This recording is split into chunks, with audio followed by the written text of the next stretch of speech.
오늘 우리에게 주신 하나님의 말씀은 사도행전 8장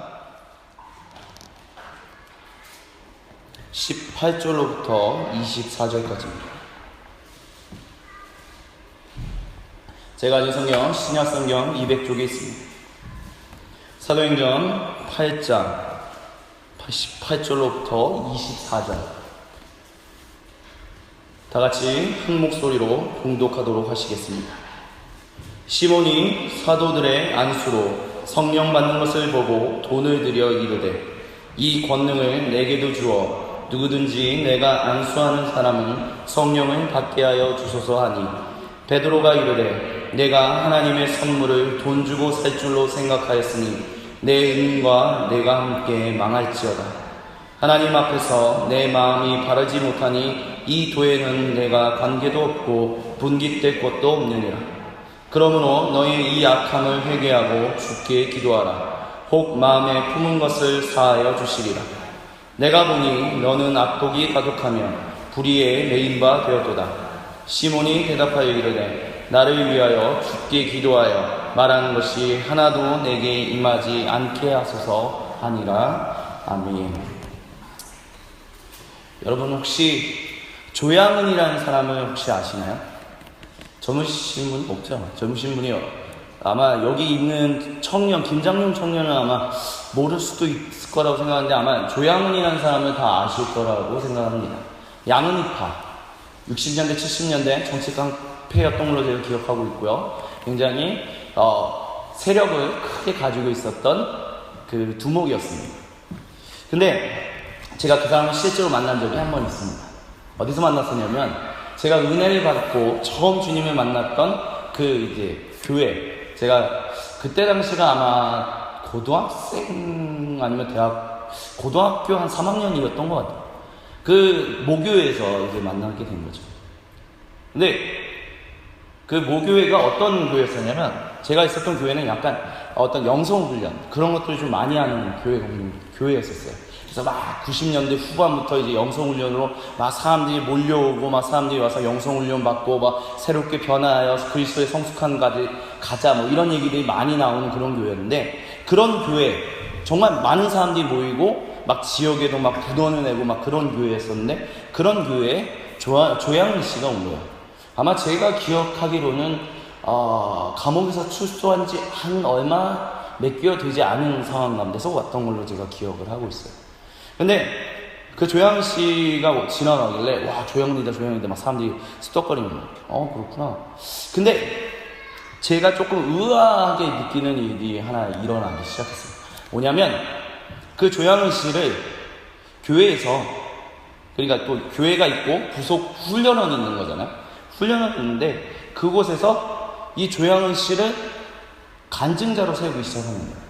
근데 간증자로 세우기 뿐만이 아니라 그러니까 방금 전에 말씀드렸던 것처럼 이제 기독교 어떤 영성 훈련이라는 것을 굉장히 많이 하는 그런 교회였는데 그런 것에 대해서 이제 많은 사람들에게 그 앞에서 그런 것들을 전하는 사람으로 세웠다라는 거죠. 아마 꽤 오랜 시간을 그렇게 세웠던 걸로 제가 기억하고 있습니다. 1년은 안 됐던 것 같아요. 근데 한 몇 개월 정도는 그렇게 세웠던 것 같아요. 근데 제 머릿속에서 들었던 의문점은 뭐였었냐면 저 사람을 우리가 어떻게 알고 저 사람을 세우지? 저 사람이 물론 감옥에서 예수님 믿고 회심했다라고 하는데 이 교회가 추구하고 있는 예를 들어서 그런 영성 훈련이라든지 아니 교회가 추구하고 있는 어떤 그런 신앙적인 것과 훈련 받은 적이 한 번도 없는데 얘기 들어본 게 없는데 아니 무엇보다 이 사람이 진짜 변화했는 게 맞나? 변화했다면 최소한 어느 정도는 좀 기간을 보고 봐야 하는 거 아닌가? 너무 성급하게 세우는 것은 아닌가? 그런 생각을 가진 적이 있어요. 근데 이제 그 교회가 이제 지금 계속해서 이제 이어져 가고 있긴 한데 방금 전에 말씀드렸던 것처럼 조양 씨 그분은 1년 정도 그렇게 하다가 결국은 그곳에서 발걸이를 끊었어요. 결국 아무것도 아닌 게 된 거죠. 근데 그거에 항상 머릿속에 남아있었던 게 왜 그때 당시에 교회 그때 당시에 담임 목사님이나 아니면 많은 장로님들이나 아니면 훈련에 있는 분들이 왜 그 사람을 세웠을까? 무엇이 검증됐다라고 확신했기에 그렇게 했을까? 결국에 떠났는데 그 뒤로 감옥에 다시 한번 들어간 걸로 제가 알고 있거든요. 그럴 때 왜 그랬을까? 그런 생각을 가지게 된 적이 있었습니다. 제가 이 말씀을 왜 드리냐면 오늘 우리가 지금 읽었던 성경 본문의 주인공이 시몬, 이 사람이 이와 같은 사람이다라고 얘기할 수 있기 때문입니다. 오늘 위에 적혀 있지는 않지만 8장 9절로부터 보면 이런 얘기가 있어요. 빌립이 흩어져서 복음을 전하고 있는데 사마리아 성에 내려가서 그리스도를 백성에게 전하니 많은 사람들이 예수님을 믿기 시작하는 일들이 사마리아인들 가운데서 일어나. 그래서 그 8장 8절에 보면 그 성에 큰 기쁨이 있었다라고 얘기를 합니다. 근데 9절에 이런 얘기가 나와요. 그 성에 시몬이라 하는 사람이 전부터 있어 마술을 행하여 사마리아 백성을 놀라게 하며 자칭 큰 자라 대단한 사람이다 라고 얘기해. 한마디로 말하면 잘 나가는 사람, 정말 유명한 사람, 그런 사람이 한 명 있었다라고 얘기를 합니다. 그래서 낮은 사람부터 높은 사람까지 다 따르며 이르되, 근데 재밌는 건 이렇게 얘기해요. 이 사람은 크다 일컫는 하나님의 능력을 가진 사람이다라고 많은 사람들이 칭송했다라는 거예요. 근데 이 사도행전을 지은 의사 누가는 뭐라고 얘기하냐면 하나님의 능력을 가진 사람이 아니라 마술을 행하는 사람, 한마디로 말하면 하나님이 아닌 다른 것을 행하는 어떤 악한 영적 세력의 능력을 가지고 있는 사람이다 라는 식의 이야기를 하고 있습니다.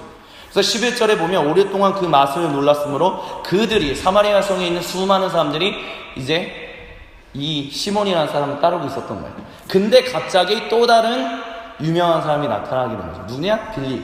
근데 예수님의 이름으로 복음을 전하고 기적을 행하고 막 이런 일들을 행하니까 사람들이 이제 시몬을 향하다가 와 여기 또 다른 유명한 사람이 있네. 그래서 이제 빌립을 따르기 시작한 거죠. 근데 재밌는 건 뭐냐면 13절에 시몬도 믿고 세례를 받았다라고 얘기합니다.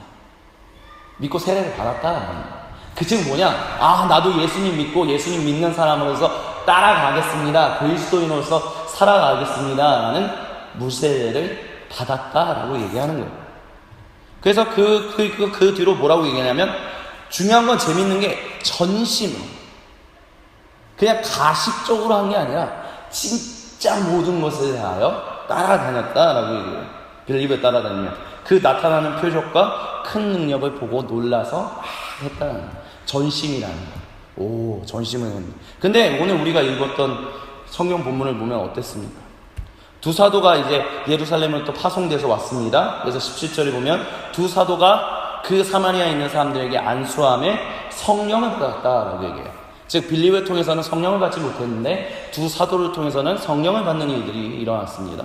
그래서 물세례, 성령세례가 조금 따로 구별되는 어떤 모습들이 나타나는데 중요한 건 여기서 뭐라고 얘기하냐면 18절에 시몬이 사도들의 안수로 성령 받는 것을 보고 돈을 들여 이르되 이 권능을 내게도 주어 누구든지 내가 안수하는 사람은 성령을 받게 하여 주소서라고 얘기를 하고 있습니다.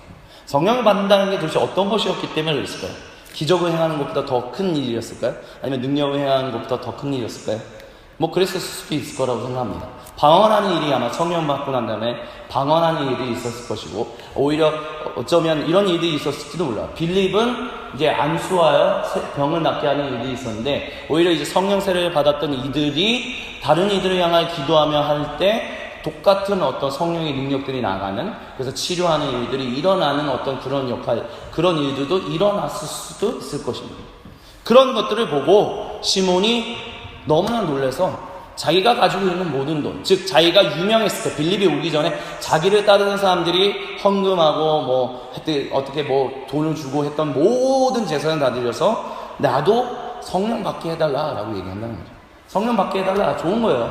아주 좋은 겁니다. 근데 문제는 뭐냐면 그러므로 인하여 이 사람들이 내가 안수하는 사람은 성령을 받게 하여 줬어. 내가 안수하는 사람. 그러니까 기도할 때마다 다 모든 사람이 막 뒤집어지고 방언하고 막 기적을 행하고 그리스도 예수님을 주로 고백하는 이들을 행하는 일들을 하는 일들을 했으면 좋겠다. 그런 일이 있게 해달라라는 얘기를 한다라는 거죠. 그럴 때 베드로가 이렇게 얘기합니다. 너가 하나님의 선물을 돈 주고 살 줄로 생각하였으니 너의 은과 너가 가지고 있는 돈과 함께 너가 망하게 될 것이다. 너가 망할지어다 라고 얘기하는 것은 그래 너 망해야 돼 이런 식의 표현이다 라고 생각할 수도 있지만 어떻게 되면 너가 그렇게 생각하면 너는 그렇게 자연스럽게 망하게 된다 라는 식의 어떤 이야기를 하고 있다라고도 해석할 수 있을 것입니다. 왜 이렇게 해석할 수 있느냐? 헬라어가 두 가지, 이 단어가 두 가지 의미를 갖고 있기 때문입니다. 즉 무엇이냐? 오늘 우리가 보는 것처럼 너가 그렇게 지금 돈으로 요구하니까 너 그러면 망해. 넌 망해야 돼. 이런 어감으로도 해석할 수 있지만 또 다른 헬라어의 의미로서는 그 단어로서는 어떤 의미냐? 너 그렇게 가면 너 망하게 돼. 라는 식의 뉘앙스, 어구도 가지고 있다라는 거죠. 그렇게 하니까 이렇게 얘기합니다.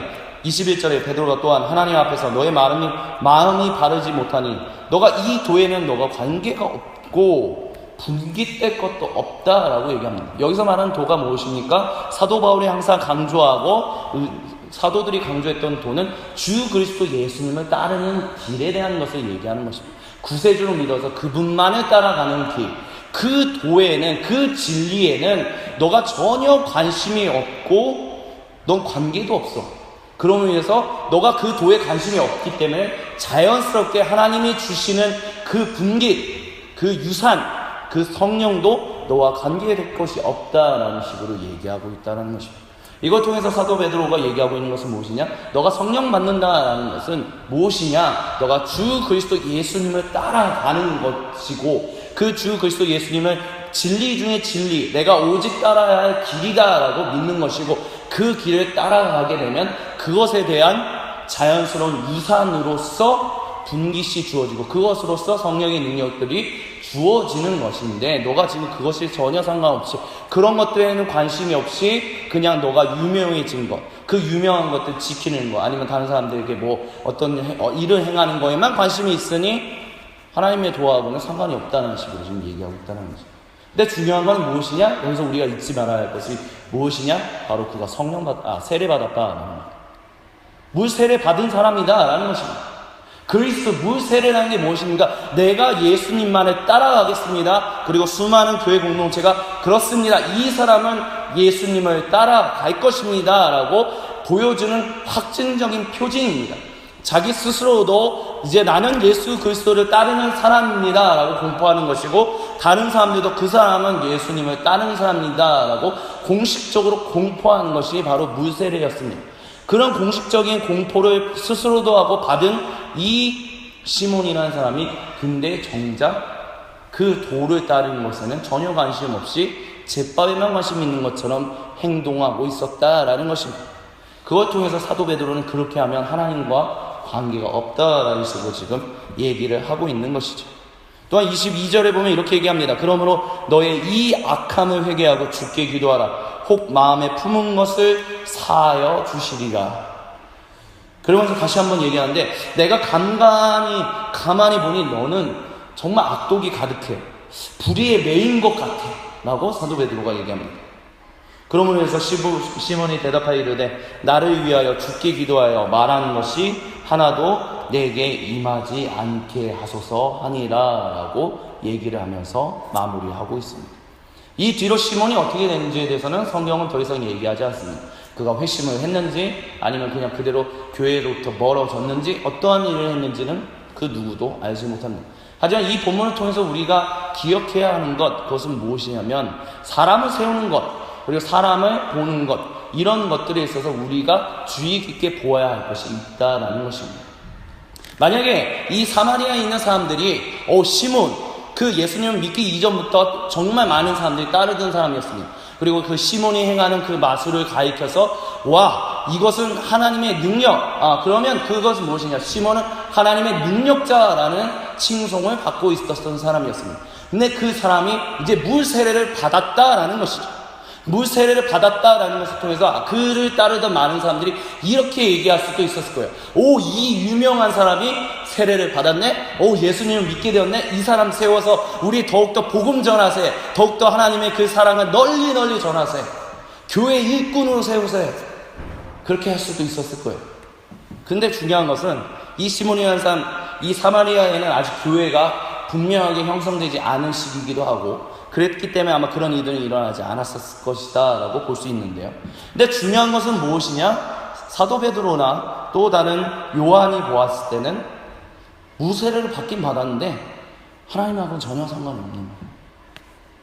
예수 그리스도를 따르는 그리스도인이다라고 얘기는 하는데 하나님과는 전혀 상관없고 예수님을 따르는 그 도하고는 전혀 상관이 없는 그 길을 걸어가려고 한다는 거죠. 만약에 그 사람은, 이 사람은 사도 베드로가 요한이 그래도 좀 유명했던 사람인데 물세례도 받았는데 나중에 좀 훈련 받으면 좀 바뀌겠지, 이런 생각으로 만약에 이 사람을 세워서 열심히 일꾼으로서 뭔가 어떤 얼굴 마담과 같은 형식으로 이 사람을 세워서 교회를 위하여, 그래 당신 나를 안수해서 기도할 테니 기도하고 또 기도하여 성령 세례를 이 많은 이 사마리아 사람들한테 주세라고 했다면 교회가 어떤 일이 일어났을까? 오늘 우리가 이 본문을 통해서 하나님이 하고자 하시는 말씀의 핵심은 바로 이것입니다. 사람을 세우는 것, 그리고 사람은 어떤 사람을 세울 것인가라고 했었을 때, 우리는 저부터도 우리는 이런 것들을 좀 간과한 채 사람들을 세우는 경우들이 많다는 거죠. 그 사람이 어떠한 사람인지, 그 안에 무엇이 있는지, 물세례를 받았다는 그거 하나만으로 그 사람을 평가해서 이 사람 이 일로 세우세요, 저 역할로 세우세요, 이렇게 해서 세우세. 근데 우리가 많이 보지 않나요? 사람 한 명 잘못 세움으로 인해서 얼마나 그 교회 공동체가 심한 힘든 일을 겪는 일들을 우리는 얼마나 자주 보고 있습니까? 근데 우리는 그렇게 얘기해요. 사람이 없어서, 그래서 세례 받았잖아, 그 자리에서 훈련되면 되지, 그 자리에서 그냥 그 자리에서 하다 보면 하나님이 알아서 자연스럽게 잘 세워 가시겠지, 잘 훈련해 가시겠지. 물론 그럴 수도 있겠죠. 근데 중요한 것은 그 사람이 그 자리에 쓰므로 인해서 그 사람이 훈련해 가면서 그 자리에서 훈련돼 가면서 좌충우돌함으로 인해서 일어나게 되는 혼란, 힘든 일들, 그런 것들은 단순히 그 사람 한 명뿐만이 아니라 교회 공동체 전부가 같이 짊어지고 간다는 겁니다. 근데 우리는 너무나 쉽게 사람을 세우려고 한다는 거죠. 저 사람 찬양 좀 잘하네? 뭔가 예수님 믿었어. 옛날보다는 좀 삶이 바뀐 것 같아. 찬양 잘하네? 뭔가 늘어났네? 찬양 인도자로 세웁시다. 저 사람 뭔가 기도하는 소리가 달라졌어. 뭔가 교회 봉사 열심히 해. 그래, 교회 직분자로 세웁시다. 아니면 이런 역할로 세웁시다. 저런 역할로 세웁시다. 근데 중요한 것은 우리가 겉으로 보이는 것만은 가지고 우리가 사람을 세우면 안 된다라는 것입니다. 겉으로 아무리 교회 봉사 열심히 한다고 해서, 교회 봉사 충성 봉사 한다고 해서, 열심히 한다고 해서, 근데 중요한 것은 만약에 그 사람이 하나님 앞에서 그 내면이 전혀 준비되어 있지 않은데, 하나님을 사랑하지도 않고 이웃을 사랑하지도 않고 하나님 앞에 겸손하지도 않고 이웃한테 겸손하지도 않는데 그냥 능력 좀 가진 것 같아, 옛날하고 조금 삶의 패턴이 좀 바뀐 것 같아, 그런 거 그냥 외적으로 보이는 거 하나 그런 거 가지고 사람들을 세우기 시작하면 교회가 혼란을 겪게 되는 경우들이 많았다라는 거예요. 성경 본문은 오늘 그것을 우리에게 얘기하고 있다라는 것이죠. 그렇기 때문에 우리가 사람을 세우는 것에 있어서, 특별히 교회에서 누군가를 어떠한 역할로 세워서 그 사람을 훈련시키고, 그래서 그 사람을 교회 공동체를 위하여, 주님을 위하여 세우고 헌신하는 것에 있어서 가장 중요하게 생각해야 하는 것은 무엇이냐? 그 사람의 중심이 어떠냐는 것을 봐야 한다는 거예요. 그 사람이 어떠한 마음의 중심을 가지고 하나님을 어떻게 대하고 있는지, 이웃을 어떻게 대하고 있는지 바라봐야 한다라는 것입니다. 예를 들어서 교회에서 열심히 봉사하고 있어요. 근데 바깥에서는 사람들 무시하고 겸손하지도 않고 교만해서 나만 잘났네 하면서 만약에 그렇게 하는 사람들이 있다라고 한번 생각해 봅시다. 그런 사람을 우리가 하나님 앞에서 진실한 사람이다라고 얘기할 수 있을까요? 아니요, 그럴 수 없습니다. 우리가 또 가끔가다 헷갈리는 것들이 하는 것 중에 한 가지가 있어요. 뭐냐? 믿음 좋은 것과 교회 생활 열심히 하는 것. 그러니까 믿음 좋은 것을 교회 생활 열심히 하는 것을 얘기해서 그 성품이 좋은 것과 연결을 못 시키는 경우들이 있어요. 그래서 간혹가다 그런 얘기 듭니다. 이 사람은 믿음은 있는데 성품이 좀 그래. 근데 이 사람은 당장 믿음은 별로 없는 것 같은데 성품은 참 좋아. 어떻게 해야지? 이런 얘기를 특히 이제 결혼을 앞두고 있는 사람들이 보통 이제 결혼 당사자를 생각할 때 그렇게 얘기하는 경우들이 있어요. 근데 중요한 건 여기서 얘기하는 그 저변에 깔려있는 믿음이라는 게 뭐냐면 교회 봉사예요. 교회 생활 열심히 해. 새벽 기도도 열심히 하고, 수요 기도하고, 금요 열심히 하고, 주일 예배하고, 봉사는 다 해요. 정말 교회 일은 최선을 다해서 하는 사람을 가르쳐서 믿음이 있다라고 우리가 얘기하는 경우들이 많아요. 근데 성품은 엉망이야. 근데요, 성경은 절대로 믿음과 성품은 따로 놓게 얘기하지 않습니다. 지금 무슨 얘기냐? 믿음 있는 것은 그 성품이 있는 거예요. 믿음 있는 것은 무엇이냐? 하나님 앞에서 겸손하게 회개할 줄 아는 사람이고, 하나님의 말씀을 따라 겸손하게 살아가겠고, 다른 사람은 내 몸과 같이 사랑하고 겸손하게 다른 사람을 섬기고 사랑하는 사람이 곧 믿음 있는 사람이라고 얘기할 수 있을 것입니다. 만약에 겸손하지도 않고 다른 사람을 겸손하게 대하지도 못하고 사랑으로 섬기지도 못하고 성품이 엉망진창이라면 그 사람은요, 그만큼 믿음이 적은 사람이에요. 근데 만약에 하나님 앞에서 하나님의 지시를 두려워하면서 하나님을 정말로 사랑하고 이웃 앞에서도 다른 사람들 앞에서도 항상 겸손하게 나아가는 그런 사람들이 있다면 그 사람은 정말 믿음이 큰 사람이다라고 우리는 얘기할 수 있어야 할 것입니다. 결국 오늘 본문을 통해서 하나님이 우리에게 하고자 하시는 말씀은 무엇이냐? 성품, 그 중심이 중요하다는 겁니다. 중심을 세우는데 최선을 다해야 한다는 거예요. 교회에 열심히 일을 하게끔 해서 열심히 세워나가는 것이 중요한 게 아니라 그 사람이 하나님 앞에서 바른 성품을 가지고 하나님 앞에서 온전히 그 도만 따라가게끔 헌신하게끔 만들어야 돼. 그런 사람을 우리는 세울 수 있어야 하고, 그런 사람들을 세워나가는데 우리는 최선을 다해야 한다라는 것입니다. 교회에서 수많은 사람들이 충성 봉사한다 할지라도 단 한 명의 하나님의 그 도를 따르며 겸손하게 그 도를 따라가고자 하는 그 한 명을 키워야 한다는 거예요. 그 한 명을 키우기 위해서 그러면 교회 공동체는 어떻게 해야 할까요? 모든 것을 다 해야죠. 왜냐? 우리가 어떻게 10개 물속은 알아도 한 개 사람 속은 우리가 잘 몰라요. 그렇기 때문에 한 개 사람 속을 한 사람을 쉽게 판단하지 않으려고 우리는 노력해야 합니다. 하지만 그러면도 중심에는 그 사람의 중심에 뭐가 있는지 우리는 공동체가 끊임없이 볼 수 있어야 돼요. 그 안에 중심이 뭐가 있고 그 안에서 그 중심이 정말 하나님 앞에서 바로 서 있는지 보고, 그런 사람들이 중심에 바로 서 있는 사람들을 1명, 2명, 3명, 4명 교회와 세상과 하나님을 위해서 세울 수 있어야 한다는 거죠. 사랑 없다고, 섬길 사람 없는, 그러면 하지 맙시다. 안 하면 되잖아요. 사람 없어서 정말 성품이 엉망인데 조금 교회에서 좀 열심히 한다고 그러면 그냥 세워. 그럼 훈련 되겠지. 근데 그 사람을 위해서 엉망진창된 그 사람이 한 명이 훈련되기까지 교회 공동체는 얼마나 그 혼란을 감당해야 합니까? 그럴 바에는 차라리 제대로 된, 좀 능력이 적더라도 좀 제대로 된 중심을 가지고 있는 한 사람 한 사람을 세워가서 천천히 나아가는 것이 오히려 질서나 교회 모두를 위해서 더 좋은 것이 아닐까.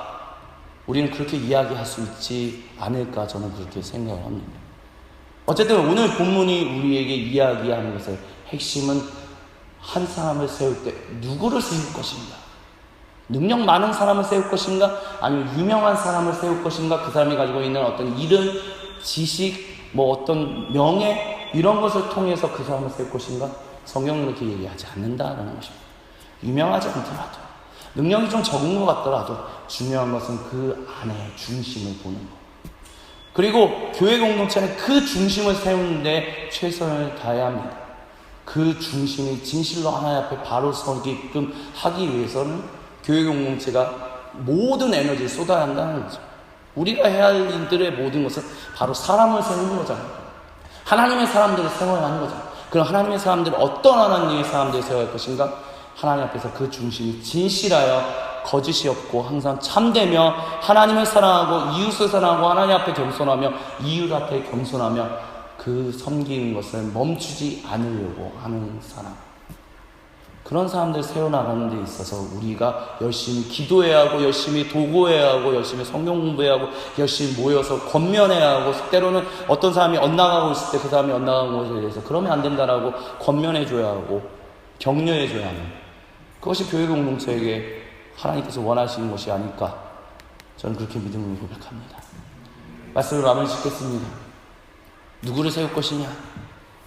자꾸 외적인 것에 우리가 눈을 돌리게 됩니다. 저도 사람인지라 외적인 것에 자꾸 눈을 돌아가게 돼요. 하지만 외적인 것에 너무 눈을 돌리지 않았으면 좋겠습니다. 그 중심에 뭐가 있는지를 보기를 소망합니다. 그 중심에 무엇이 지금 살아 꿈틀거리고 있는지를 보기를 소망합니다.